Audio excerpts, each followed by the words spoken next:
Lutter contre la désinformation, c'est la raison d'être de notre rendez-vous à vrai dire. Comme tous les dimanches, on va retrouver Nina Soyez. Et justement, est-ce que cette volonté de vérifier l'information fonctionne auprès de vous? Eh bien oui, la preuve en images. Si vous êtes un utilisateur de TikTok, une information sur 4 que vous voyez passer est fausse. Sur Facebook, c'est près d'1 sur 6, tandis que sur X et Instagram, cela tourne autour d'1 sur 10. Un constat qui a poussé de nombreuses rédactions, comme la nôtre, à se consacrer au fact-checking et à prendre le temps de décortiquer des fake news dont les répercussions peuvent être sérieuses. Mais à vrai dire, est-ce que la vérification d'informations, le fact-checking, fonctionne vraiment ?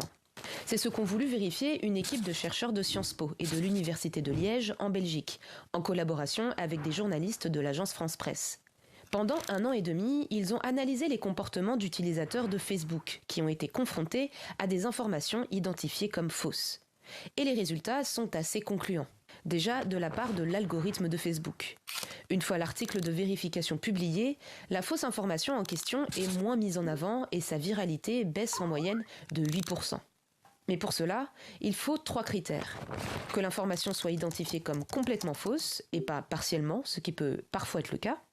Que sa vérification ne dépasse pas 2 jours après sa diffusion, et qu'elle traite de certains sujets.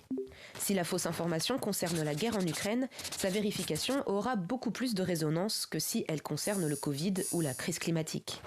En d'autres termes, la vérification des faits parvient à corriger des croyances factuelles, mais pas les croyances subjectives. Mais ce qui est le plus encourageant, c'est l'effet disciplinaire qu'implique le fact-checking. Les chercheurs ont observé une responsabilisation des utilisateurs à l'origine de la propagation d'une fake news. Ils semblent moins enclins à republier de fausses informations à l'avenir et sont 2 fois plus proactifs à supprimer des publications identifiées comme fausses. Donc oui, le fact-checking permet de ralentir la désinformation. Son échelle reste cependant limitée et dépend directement des algorithmes des réseaux sociaux.